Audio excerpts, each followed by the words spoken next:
Shalom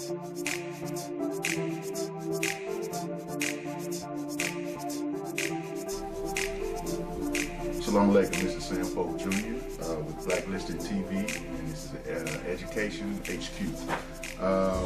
Today's topic will be Barack Obama, or President Barack Obama, his chances of getting re-elected, and the importance of voting. It is very important for you to exercise your right to go out and vote.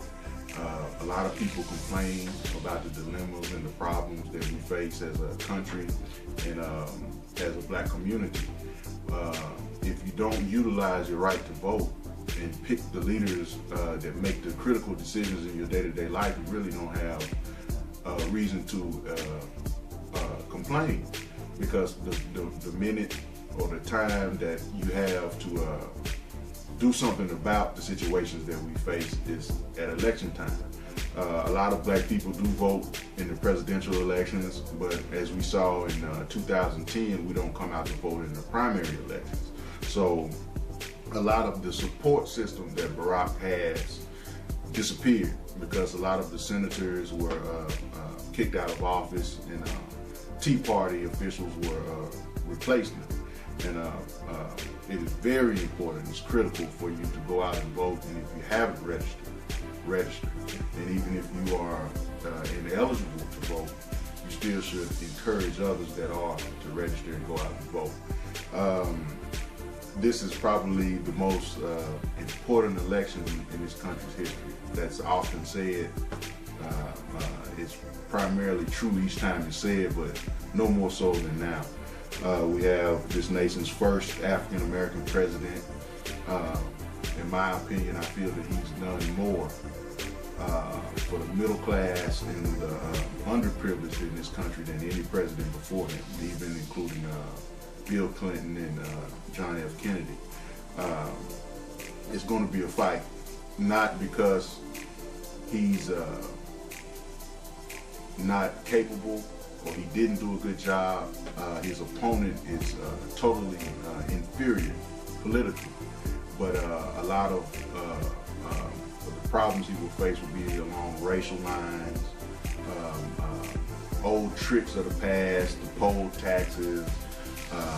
They're pumping advertisement to certain communities saying that you need a photo ID in some places where you don't, and people that just doesn't have the education about the facts will believe it.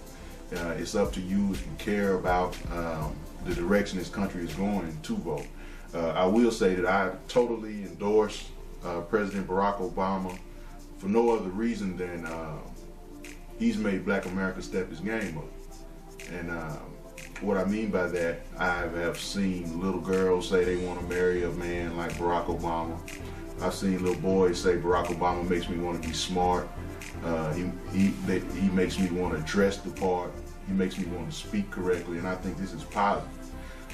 I know older people who marched in the 60s because to get the right to vote, and in a relatively short amount of time, they've seen that to the election of an African-American president. I think it's great. It's a great thing, and I totally endorse him. On the debates, the third and final debate, President Obama was the clear-cut winner. On foreign policy, he showed a mastery of situations going on in the world, in the Middle East, in the Far East, such as China. He answered questions so easily that totally befuddled Mitt Romney. Anybody that walked away from that not seeing that Barack Obama was the correct choice or the proper choice for us is just not voting on him. Is just not going to vote for him because they're not going to vote for him, either because he's black or he represents the middle class or he represents something that are other than what they perceive as being presidential. But he's the clear-cut choice, not only for this country, but especially for the middle class. If you don't like him, that's fine, that's one thing, but if you vote, if you're smart and you want to vote with your purse string and not your heart, I guess I would say. And the second debate, he was a clear-cut winner. He was more aggressive, of course, than he was in the first one. The first one, I think he was not unprepared, but when you're such a skilled debater, it's sort of like a prize fighter. You think sometimes that you're supposed to win just because you show up, and I think Romney caught him off guard. But the second debate, he I wouldn't say redeemed himself, but he showed the true President Obama.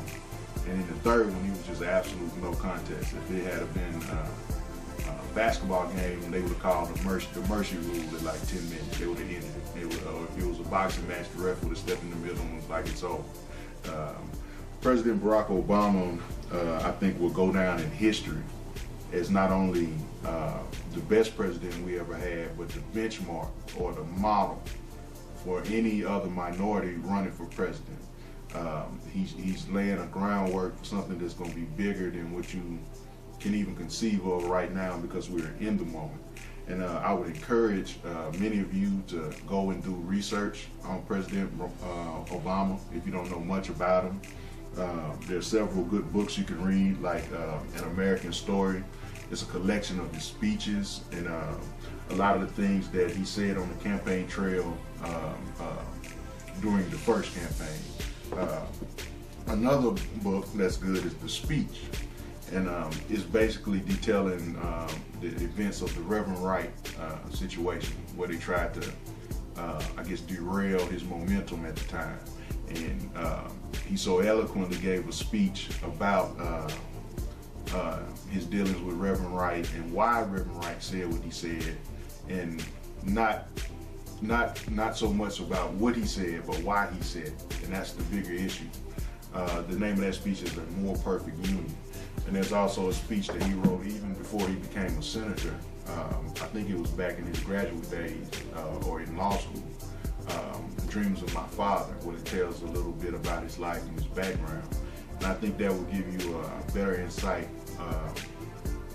about what kind of man he is, what kind of philosophy he's coming from, and how he developed that philosophy. And it's a better source of understanding him and his principles, why he does what he does and why he says what he says, more so than getting that information from Fox News or CNN, who's not going to tell the true story. And I just want to encourage you to go out and vote. The election is November 6th, Tuesday. You don't have to wait until that day. I encourage you to vote early, and encourage you to drill it into your friends and get them out to vote if they're iffy about whether they're going to go out or not, or they think that their vote doesn't count. Really talk to them and let them know that every vote counts and everybody is needed. And you don't want to be on the wrong side of history when it's all said and done. When your grandkids ask you, did you vote for Barack Obama? And you have to lie and say, yeah, I did, but I didn't. Or November 7th, when you wake up in the morning and he didn't get elected, and you learn that he lost by 1 or 2 percentage points, or he could have had the Electoral College, but he didn't have 1 or 2 points. You're going to feel really bad about yourself. But this is Polk Jr. For Blacklisted TV, and this is HQ Revolution.